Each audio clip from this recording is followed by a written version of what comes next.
A ver. Buenos días al aula de tercer año secundaria. Una semana más de trabajo, reanudando lo que vendría a ser, después del receso, este proceso de la historia universal. Ya en las últimas semanas hemos estado llevando lo que vendría a ser el desarrollo de las grandes monarquías absolutas, ¿no? En los diferentes reinos de Europa, cómo grandes personajes de la historia mundial van a llevar a lo más alto, ¿no? A cada una de sus naciones. Recordarás, comenzamos con la monarquía absoluta en España, con el famoso Carlos I. Pasamos también por la monarquía inglesa, ¿no? De famoso Enrique VIII, de Isabel la Virgen, ¿no? También pasamos por la monarquía francesa, ¿no? Con el famoso Luis XIV, el Rey Sol. También llegamos hasta la monarquía austriaca, ¿no? Con el famoso José II, ¿no? También la monarquía de Prusia, ¿no? Con el famoso Federico, el rey sargento, ¿no? El día de hoy nos toca hablar acerca de otra gran monarquía desarrollada en el siglo XVII y sobre todo para el siglo XVIII. Justamente me refiero a lo que vendría a ser la monarquía absoluta en Rusia. Como tú bien sabes, ¿no? Este es el periodo de los grandes reyes, de los grandes gobiernos. Se le dice monarquía porque es el gobierno, ¿no? Único de, del jefe supremo, que vendría a ser el monarca o rey. Ahora, se le dice absoluto porque por encima del rey no había otra autoridad, ¿no? Entonces, los grandes reyes asumían el cargo único, ¿no? Autónomo dentro de sus naciones, argumentando de que ellos habían sido enviados por Dios. ¿Para qué? Para asumir este cargo, ¿no? Entonces, vamos a pasar a la primera proyección, la monarquía en Rusia, ¿correcto? Como tú bien sabes, siempre cuando hemos hablado acerca de las grandes monarquías en Europa, desde España, Inglaterra, Francia, Austria, ¿no? Prusia, siempre hemos hablado del gobierno de grandes familias, claro, que también se llaman dinastías, ¿no? ¿Por qué? Porque el poder va a ser heredado de padres a hijos. En este caso, en Rusia, vamos a tener a otra distinguida familia, ¿no? Llamada los Romanov, ¿no? Que va a gobernar desde el siglo XVII hasta el siglo XX. O sea, esta familia va a estar en el poder más de 400 años, ¿no? Dentro del poder de Rusia, sí, y va a ser heredado el trono de padres a hijos, ¿no? Sucesivamente, de forma gradual.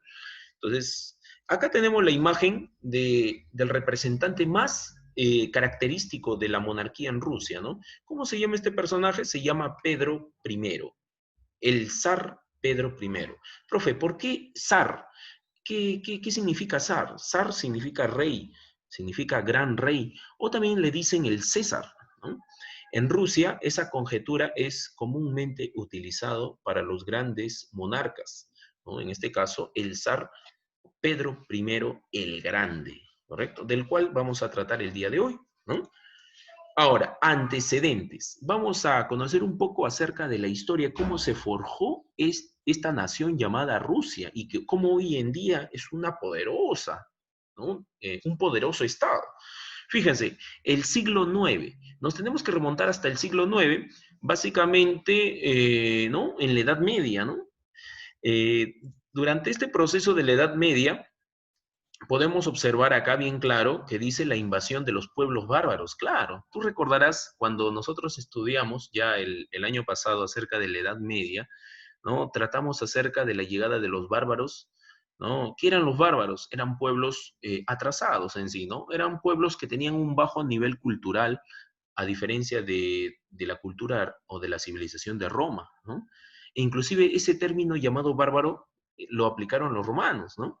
Ahí está. Entonces, tú bien sabes que los bárbaros se distribuían en diferentes ramas familiares, sí, eran varias ramas familiares. Entonces, para el siglo IX se produce la invasión de los pueblos bárbaros. ¿Cuál es ese pueblo bárbaro que toma el territorio, ¿no? O el territorio que hoy en día es Rusia? Fueron los pueblos eslavos, ¿no? Llegaron a las costas oestes del Gran Ducado ruso, o sea, del territorio de Rusia, ¿no? Bajo el liderazgo de Rurik, ¿no? El valiente. Rurik era el líder de los eslavos, quien llega a estos territorios en el siglo IX, tomando posición de ellos y automáticamente les otorga el nombre al país, ¿no? Llamado así, Rusia, ¿no? Entonces, él fue prácticamente el fundador, el iniciador de este proceso histórico dentro de esta poderosa nación. Ahora, bueno, su heredero, llamado su descendiente, ¿no? Dentro del poder vendría a ser Vladimiro el Valiente. Este personaje se hizo bautizar al cristianismo. Claro, recuerden muy bien que para esa época, durante la Edad Media, el cristianismo era la religión que más poder e influencia tenía en el mundo. Estamos hablando de la Edad Media. Entonces, no fue ajeno este poderoso rey, ¿no? Bautizarse bajo la religión católica. Entonces se hizo bautizar al cristianismo, introdujo el cristianismo dentro del territorio de Rusia, ¿no? Y en este caso bautizó a la capital del Estado ruso, ¿no? Como Kiev, ¿no? La Santa, justamente en honor al, al, a la tendencia religiosa que estaba predicando, ¿correcto? Entonces, estos fueron los dos personajes que forjaron lo que vendría a ser el territorio o la civilización rusa. Profe, ¿y por qué desde antes, mucho tiempo antes, no se forjó este estado? Porque eran tierras inhóspitas, eran tierras o territorios muy dificultosos, agrestes para poder colonizar. ¿Por qué? Porque las bajas temperaturas en estas zonas son muy frecuentes. Entonces, recién a partir del siglo IX estamos observando que pueblos bárbaros tomaron este territorio. ¿Te acuerdas por qué los bárbaros llegaron a esta zona? Es muy fácil, porque ya los bárbaros necesitaban más espacios más amplios debido a que su población iba aumentando gradualmente. Es por ello que también muchos pueblos bárbaros invadieron Roma, ¿no? Roma occidental. Así es. Entonces, eso es básicamente lo que vendría a ser, ¿no? Este primer proceso, ¿no? Ahora, seguimos en los antecedentes. Ya para el siglo XIII se produce la invasión de los tártaros. ¿Quién eran los tártaros? Era también otro pueblo bárbaro, ¿no? Los tártaros proceden del lejano oriente, ¿correcto? Ellos, a través de su ejército llamado la Horda de Oro, ¿no? Tomaron el territorio de Rusia que estaba bajo el poder de los eslavos. Hace un rato te comenté, ¿no? Entonces, los tártaros derrotaron a los eslavos, sometieron a los eslavos y a partir de ese momento los tártaros ocuparon Rusia y tomaron el poder de este territorio, liderado por Khan, ¿no? El primer jefe militar de los tártaros en Rusia, ¿no? Entonces, a partir de ese momento, los tártaros, o también llamados los mongoles, ¿no? Fueron los que ocuparon esta zona, ¿no? Llamado Rusia, el Ducado de Rusia. Ahora, ¿cuáles, cuáles fueron, cuáles fueron las medidas, cuáles fueron las medidas una vez que llegaron los tártaros, o también llamados los mongoles, ¿no? Se eliminó el cristianismo, ¿no? El cristianismo que había sido implantado anteriormente por Vladimiro el Valiente, ahora prácticamente va a ser retirado dentro de tierras rusas. Otra de las medidas va a ser que los príncipes y los señores quedaron reducidos a siervos. Claro, los anteriores, las anteriores autoridades del pueblo eslavo que estaba ocupando Rusia ahora van a estar bajo el poder, bajo las órdenes de, de los tártaros. Ahora, pero dentro del Principado de Moscú, ¿no? Va a haber, se va a elevar a la categoría de príncipe, va a haber un, un personaje que se va a rebelar en contra de la llegada de los tártaros, claro, el cual va a ser llamado justamente Iván el Terrible, ¿no? Iván el Terrible, como podemos ver acá, ya para el siglo XVI, 3 siglos después de que llegaron los tártaros, después de 300 años que llegaron los tártaros, él va a ser justamente el príncipe que va a liderar la revuelta, ¿no?, en contra de los tártaros, con la finalidad de recuperar el gobierno bajo los eslavos, ¿no? Entonces, Iván el Terrible va a expulsar a los tártaros, va a lograr derrotar a los tártaros a tal punto que va a dar fin a este proceso que gobernó por más de 300 años este pueblo invasor. Entonces salieron los tártaros, se eliminó la Horda de Oro, que vendría a ser el ejército de los tártaros, y nuevamente se llega a restablecer el gobierno de los eslavos, ¿no?, bajo el nombre del zar o gran rey de Rusia. Justamente esa conjetura que hace un rato, ¿no?, ese título nobiliario que hace un rato estábamos señalando, ¿no? Zar, que significa gran rey, ¿no? Entonces, él, a partir de este personaje llamado Iván, ¿no?, implantó el imperio moscovita o también llamado Rusia, ¿no?, como tal. A partir de ese momento la política expansiva de los rusos va a ser mayor, ¿no?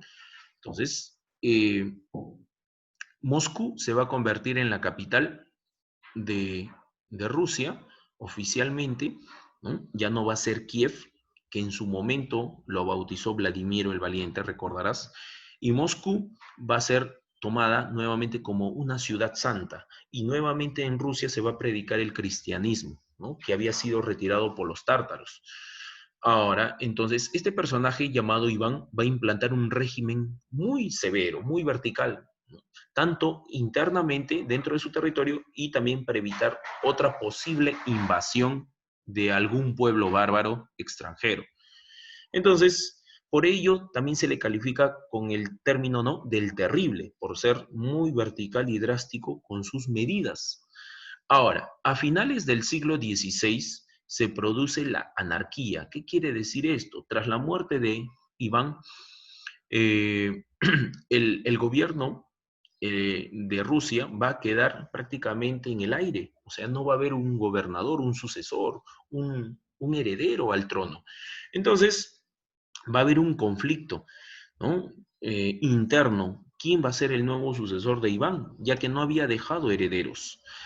Ese problema interno lo van a aprovechar dos naciones. ¿Cuáles van a ser? Suecia y Polonia, dos reinos que van a aprovechar esa circunstancia en la cual Rusia no tenía un gobernador, no tenía un jefe, un líder. Entonces, Suecia y Polonia le arrebataron el oeste al territorio ruso, ¿no?, el lado oeste, prácticamente donde se encontraban los principales puertos, ¿no?, de Rusia. Fueron arrebatados sobre todo por Suecia, ¿no?, que a partir de ese momento Suecia se convierte en la archienemiga del Estado del Reino ruso. Entonces Suecia se sale con la suya, aprovechando las circunstancias de las cuales Rusia no tenía un gobernador, un jefe, un heredero. Entonces Suecia le arrebata los territorios a Rusia del sector del lado oeste, ¿correcto?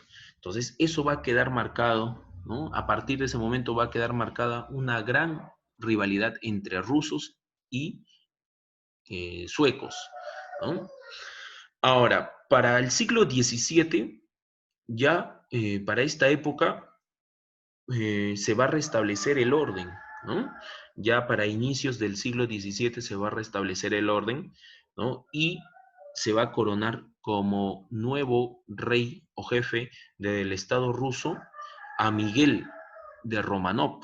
A partir de este personaje se inicia el gobierno de la dinastía o de la familia Romanov, ¿correcto? Él va a sofocar la rebelión. ¿Qué quiere decir sofocar la rebelión? Termina con este periodo de anarquía donde había un conflicto interno en Rusia. Ahora, a la vez instauró la dinastía, instauró la dinastía Romanov, ¿correcto? Claro, el gobierno de esta familia va a estar bajo su poder y posteriormente por sus hijos, ¿no? Y por sus, ¿no?, descendientes de manera progresiva. Entonces, así comenzamos ya para el siglo, ya para el siglo XVII y para el siglo XVIII. Y justamente hace un rato, en la primera diapositiva hablamos y te señalé acerca de Pedro I, también llamado como el Grande, ¿correcto? Pedro I o también llamado Pedro el Grande. Entonces, este personaje va a marcar un antes y un después. Es, Pedro, ¿no? Fue el verdadero creador del Imperio Ruso, claro, porque gracias a él se debe los grandes méritos de Rusia a favor del Estado. Realizó grandes políticas, recuperó grandes territorios, ¿no? Claro, ¿te acuerdas que Suecia le arrebató los territorios del oeste? Claro, este personaje va a recuperar dichos territorios en una guerra épica, ¿no?, que ya la vamos a ir señalando en este momento. Entonces dice ahí, fue el verdadero creador del Imperio Ruso. Así es, ¿no? Adoptó muchas políticas. Fue nombrado zar, o sea, gran rey, a la edad de los 10 años, ¿no? A la edad de los 10 años ya fue heredero a la corona. Pero ¿qué es lo que sucede? Él no tenía las condiciones de poder administrar un gobierno a esa edad. Es por ello que su hermana mayor, ¿no?, llamada Sofía, fue quien lo respaldó en este proceso. Ahora, su hermana Sofía no quería retirarse del gobierno, ya se había acostumbrado a tomar posición del poder de Rusia. Es por ello que Pedro, ¿no?, mientras que era un adolescente todavía, prácticamente la hermana tomaba todas las decisiones y a tal punto que quería opacarlo a su hermano, que era en sí el verdadero sucesor a la corona de Rusia. Eh, bueno, hasta que cumplió la edad superior de los 19 años, y es cuando Pedro va a recuperar su gobierno, ¿no? Y de esta forma, ¿no?, este personaje recupera su gobierno y después, ya una vez instaurado su poder, ya en Rusia, como nuevo y oficial rey del Estado ruso, él va a viajar por diferentes territorios en Europa. ¿Y por qué? ¿Y por qué hacia Europa?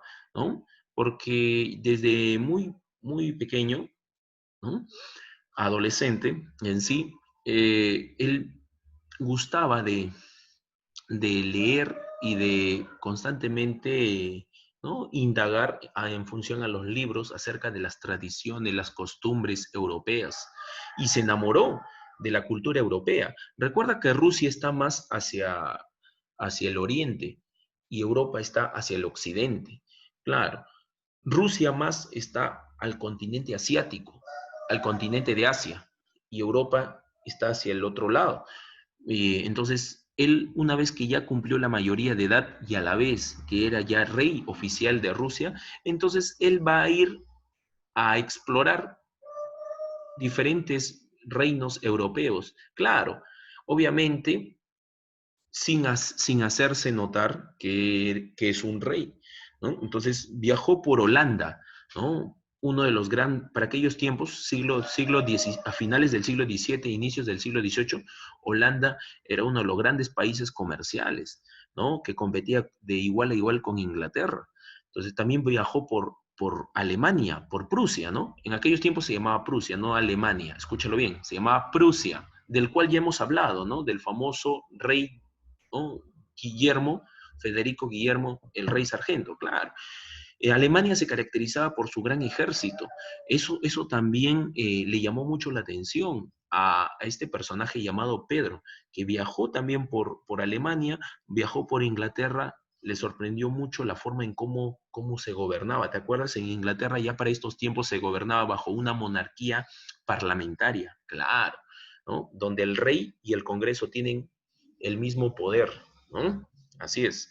Entonces, eso también le llamó mucho la atención.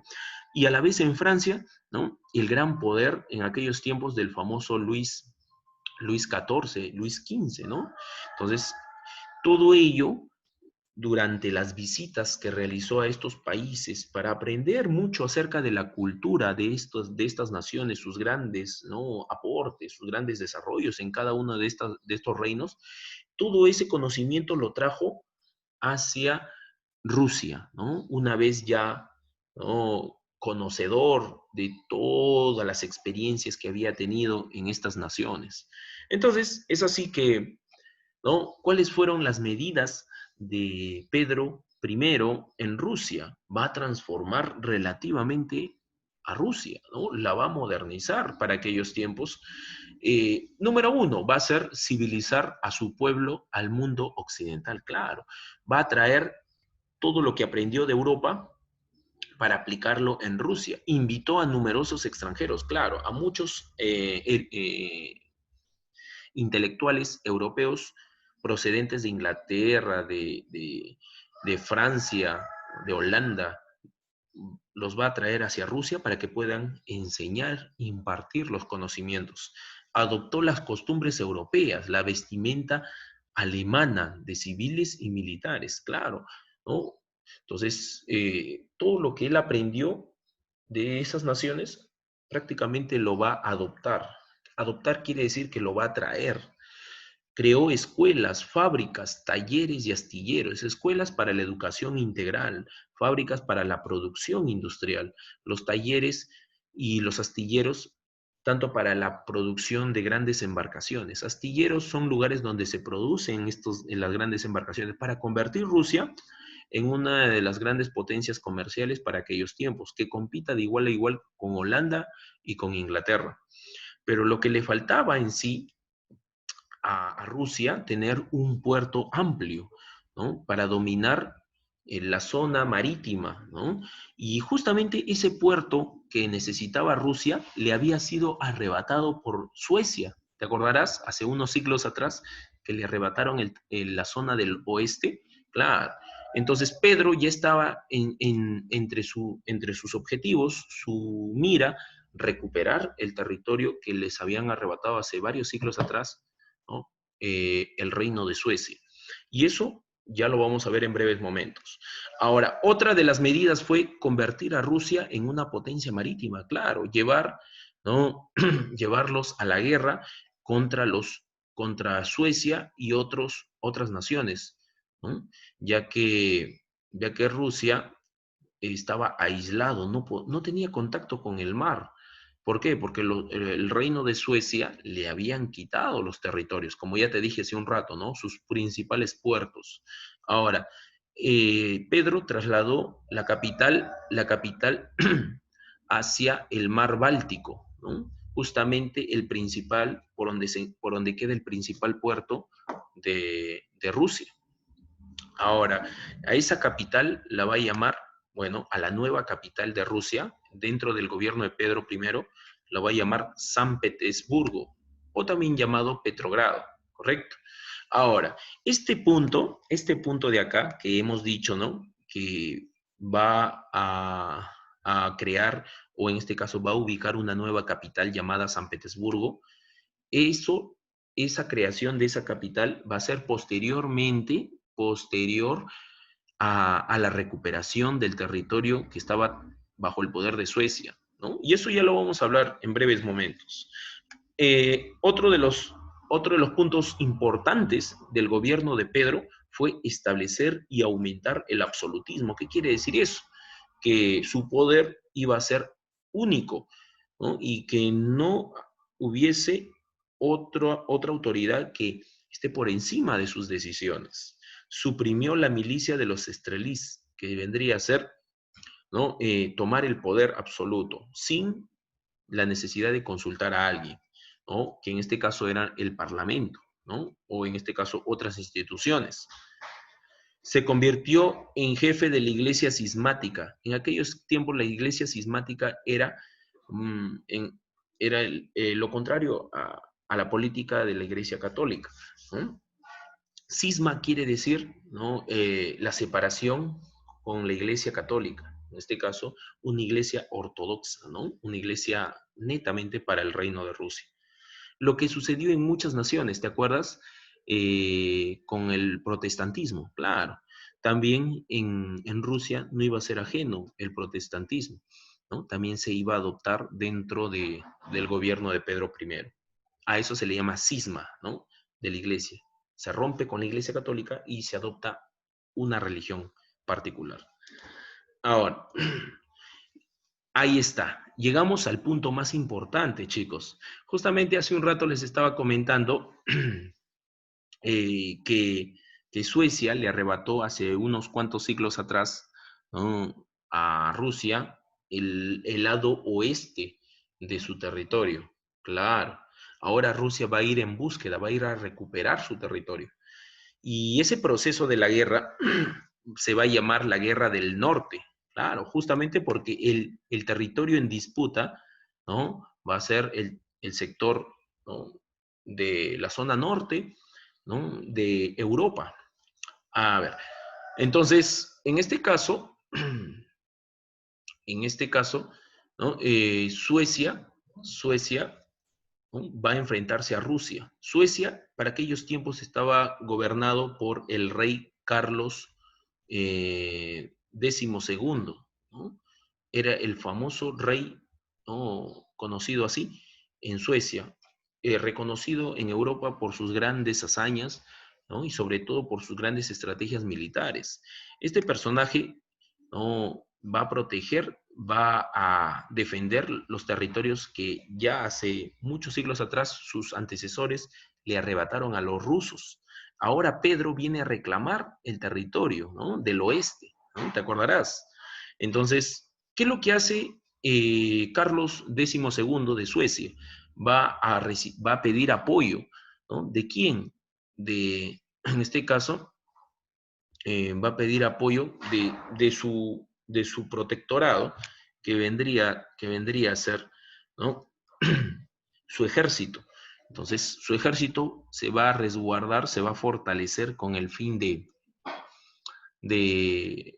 enfrentarse a Rusia. Pero Rusia prácticamente ya recientemente como una nación que está levantándose poco a poco con la ayuda de Pedro el Grande, Pedro va a recibir el apoyo de dos naciones, una llamada Dinamarca, que estaba bajo el gobierno del rey Felipe IV, disculpen, Federico IV, y Polonia, que estaba bajo el gobierno de Felipe II. O sea, Rusia va a recibir el apoyo de otros poderosos imperios, de otros poderosos reinos, ¿no? ¿Por qué? Porque Rusia con Pedro no se enfrentó por sí solo al rey Carlos XII. El ejército de Carlos XII de Suecia era por encima, superior al ejército de Pedro.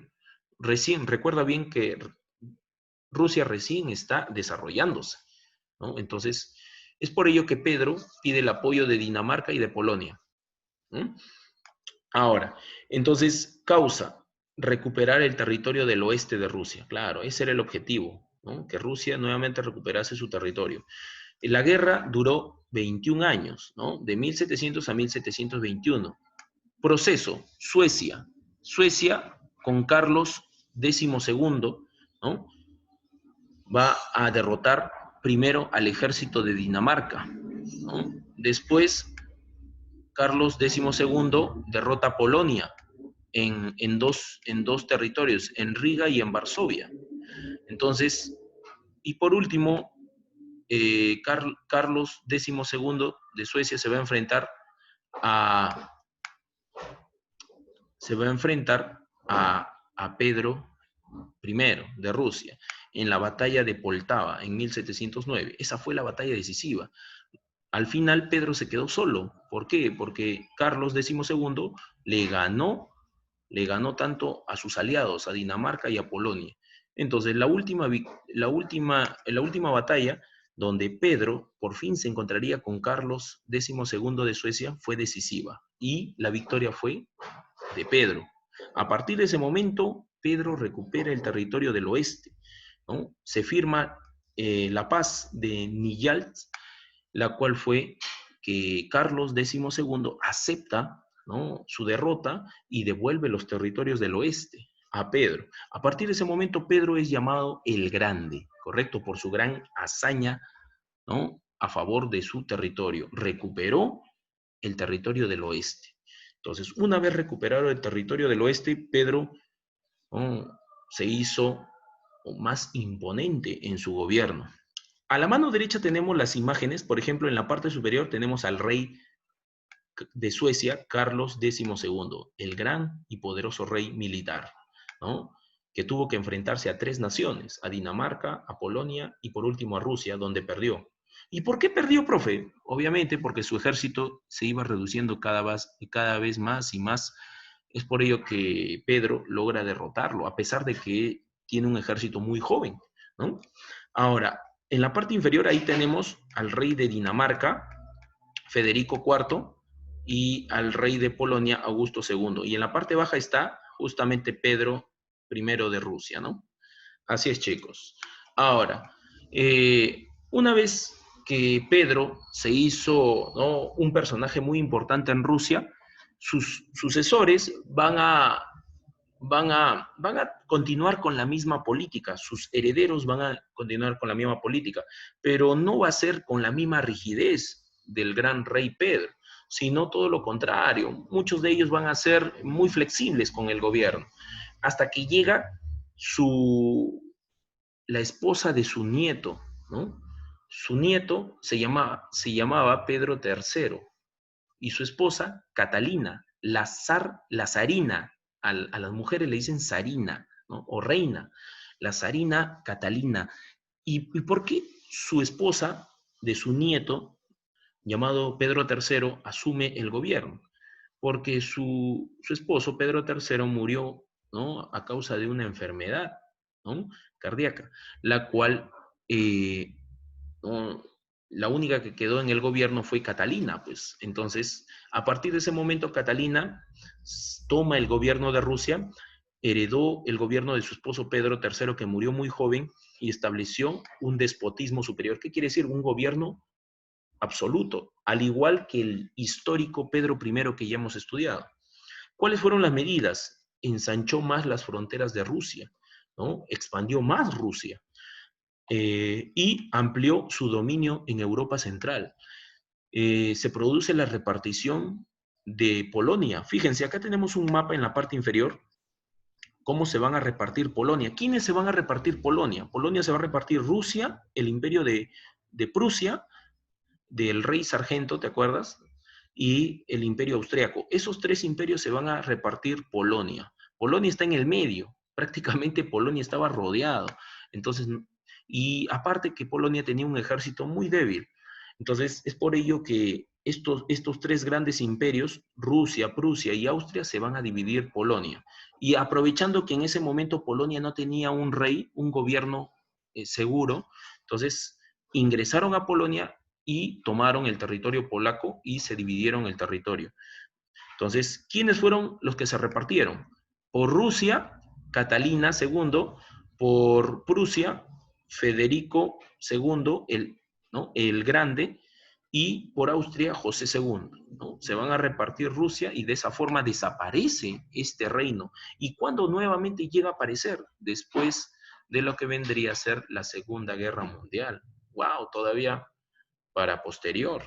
Sí, nuevamente vuelve a aparecer. Así es, chicos. Entonces, de esa forma estamos culminando con la sesión del día de hoy. Muchísimas gracias.